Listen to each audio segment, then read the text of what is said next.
Amazing. Absolutely incredible. Ladies and gentlemen, welcome to our band show, live yet again. It's another month, so another episode of our band show. And we want to thank you all so much for joining us this evening. I'm your host, Christian Ivanko. We are live with the Pine Boys in studio, and we're only just beginning. Gentlemen, welcome to the show. Thanks for having us. Thank you, sir. Oh, of course. Incredible. Absolutely incredible. So much so that it's hard to begin. So you know what? Let's start from the beginning. If when you're at a loss for words, just follow the oldest story ever written and just go from step one. So how did you guys start to form? Sam, why don't you start this one off for us? Yeah. So actually, Andrew and Brett and I have known each other, since high school, and those two have known each other. Andrew and Brett have known each other since forever. They grew up near each other, and I grew up not too far away, but we were in different middle schools, different elementary schools, a whole different world. It might as well be in those days.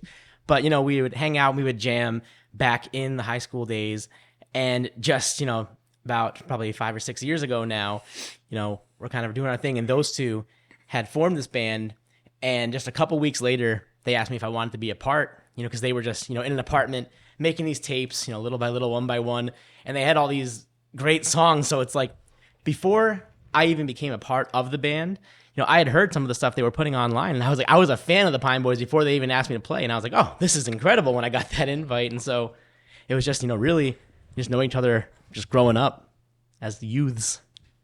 Amazing. So I guess you might have been the wrong member to start from the day one, but clearly you've been in the band for quite some time. Yeah, only a couple weeks later is when I joined. Only a couple weeks later. Yeah. Fantastic. So how long have you guys all, paint the picture a little further? You've all been jamming together since you were very young. This is the only band you've been in. Talk to me about that. Yeah, so Brett and I grew up within a walking distance. There's a Stewart's right in between our house. And I was in a punk band for a little while, and it was very rigid. They would hand me sheet music. I would have to do the drum parts and stuff. I started hanging out with Brett and some other friends from high school, and we would just get 3 energy drinks and just jam all night. Not much structure, but it was so much fun. And I wouldn't say we were losers by any means in high school. We had a lot of friends and stuff, but what we did in our free time to socialize was just make stuff. So it never really was something that we wanted to release, or we never really had an intention of starting a band. But when we didn't have somewhere to go, we would make beats on my computer in my car and stuff like that. So it started very organically, and it's been growing ever since. But it's kind of funny. Sam actually, the first time he ever jammed with us was the day of our first gig. Wow. So, he literally learned all the songs, and I don't know how good the gig was, but it was fun. Sam did great. But Sam, what was that like for you? Like I said, I had heard their stuff that they had put online at least, and I was really a fan. And, as soon as they asked me if I wanted to jam, first they asked me if I wanted to just come to practice and then go to the show and just watch them and just check it out and see what it's about. And I'm like, no, I want to play the show. And so I just went out of my way. And it's funny, when I first started, I was playing only the keytar. I didn't have this other keyboard with me at the time. And a lot of the songs I was playing with them, I was just literally playing a bass line. I was not even playing, these full parts that you hear now, all these, higher parts. And Brett at the time was playing guitar instead of the bass. So I was almost serving as the pseudo bassist at the time. But then there were a few songs where I was like, yeah, I dig this. And I was coming up with these much bigger parts for them. So it was just an alternation between me figuring out the bass line and the general chords of those songs. And again, this is all the day of that gig pretty much. And then some of them I was like, oh, I know what I can do with this one. It's a little more in your face. And so it was fun. I had a great time learning it all the day of. That's awesome. I guess that defeats the purpose of asking this question. Were you in other bands prior? It seems like you guys were all pretty much day ones. Well, for a while, I was in a couple bands playing bass. Kind of like when he was away at college for a while, I was in a band for a couple years. And Sam, when Sam was in college, he was in a couple of bands as well. So yeah, oh yeah. Okay, so the story continues to unfold then. Yeah. Well, so, Brett, I've heard from your bandmates. Talk to me about those early days. What was that like for you, just getting going? I hear the musical chemistry. It's really cool to now learn that it's been going on for so long. But how were those early days for you? Jamming with Saron? Yeah, for sure. Yeah, just fun.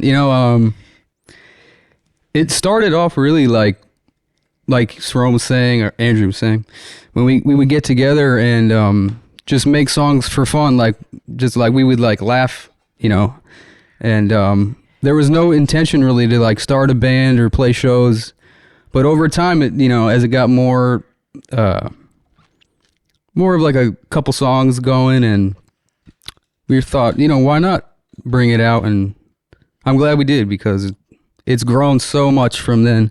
So Yeah, for sure. And I can definitely hear just years of experience, first of all, in your playing. Some of the stuff you guys are able to do, the progressions, the riffs, the solos.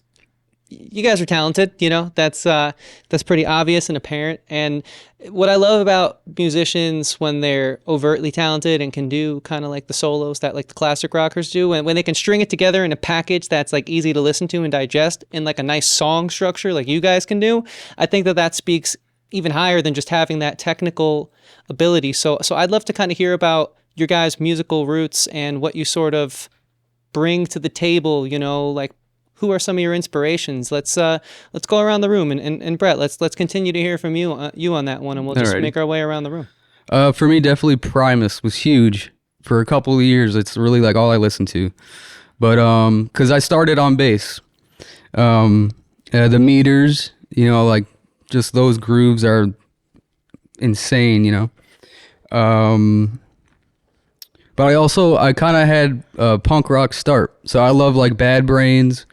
And Yes, you know what I mean, the Melvins, of course. Mr. Bungle. That's not really punk rock, but Still great though. yeah. That's pretty much it. Yeah. Nice. I feel like I hear a little bit of all of that, Yeah. and then some. Word. Thank you. For sure. Like I Cool. said, you can't pin it down to just just one thing. You can't Yeah. pin it down. So with that said, let's move to Sam. Sam, what could you tell us about your musical roots and what you bring to Pine Boys? Yeah, definitely. I mean, I always like to start, just like Brett said, Primus, I feel like is just a big influence for all three of us. And I think that becomes very evident in our music, or very apparent in our music. And, it's funny, when I listen to the Pine Boys and I play the Pine Boys stuff, it's very different than the stuff that I normally, when I'm writing on my own, I feel like the kind of stuff I write is kind of that 2010s era, like indie rock, indie pop kind of stuff. I love like San Cisco, Saint Motel, just bands like that, where these kind of upbeat, and I guess I have a bias here where I love like keyboard based grooves and like synthy stuff. And so that's really my jam. But also, I grew up a lot listening to the funk, like the meters, like Brett said, I love, Parliament Funkadelic, that I think comes out a lot in my playing sometimes. And it's funny, the music that I most often listen to is a lot of that indie rock, indie pop stuff. And that I write is not always, what I bring to the table for the Pine Boys.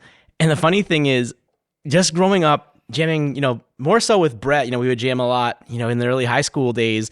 And I feel like Brett is my biggest influence for the Pine Boys, just because, back then he was a lot more exposed to the kind of, those kind of influences than I was. And I was just kind of getting it secondhand from him, literally just in our friend's basement, jamming along to that. And I would just be like, this is like, he has this weird dissonant stuff that he's coming up with. And I'm like, I've never heard stuff like this before. And I'm almost like, when I write parts of the Pine Boys, I almost feel like I am channeling Brett over there, which is, kind of the snake bites its own tail. It's great. And so I think that's a big part of it. And then, I did go through a big time phase in, high school, early college, of jam bands and going to see a lot of shows like Humphreys McGee I loved. And I think that comes out a lot. I kind of channel that era a lot in what I write for the Pine Boys as well.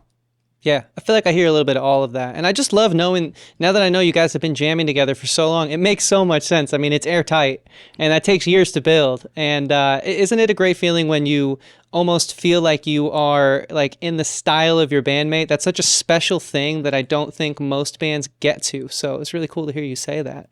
And of course, let's keep going around the room here. Andrew, let's talk about these influences of yours and where you kind of come from when you contribute to the Pine Boys sound. Yeah, absolutely. And we're all huge fans of music, of course, but there was a period, early 2010s where there were certain things that I was listening to that inspired me to make music. Not that classic rock like Jimi Hendrix or the Beatles, like that it kind of seemed like unattainable, but there were certain things that were like Cake or Beck or the Gorillas. I also was a huge hip hop fan, and most of all, Ween. Very fun, very no genres are off limits. They had some cool lore behind them. They always would switch things up, and just anything that had a cool groove and felt fun. That really is what inspired me to make music, and you know, that's a good rundown, I think. For sure. Are you a Freeman fan as well? Oh yeah. Yeah, there's some good stuff there too. Totally. I hear it all. And like I said, so much more. We have so much more for you tonight. If you guys are new here, first of all, just want to take a second to thank you so much for spending some of your Saturday evening rocking out with us here. This is our band show. Once a month, we go live from our studio right here in Poughkeepsie, New York, the beautiful Hudson Valley, showcasing a local band such as the Pine Boys for you. We mic them up, we light them, we let them rock out, and we just talk about our shared love, which is music. So if that's the kind of thing that you find yourself into, we ask that you subscribe, like, and share this video. It would support the channel and the band. So thank you guys again so very much, and let's keep this thing rolling and rocking. Are you guys down to play a couple more songs for us this evening? Yeah. Oh yeah. Oh yeah. Okay, good answer. This next song's great, and another one of my favorites. They're all great. You're going to hear me say that a lot, and I am not going to apologize for that, but this next song's called Meet. Take it away, guys.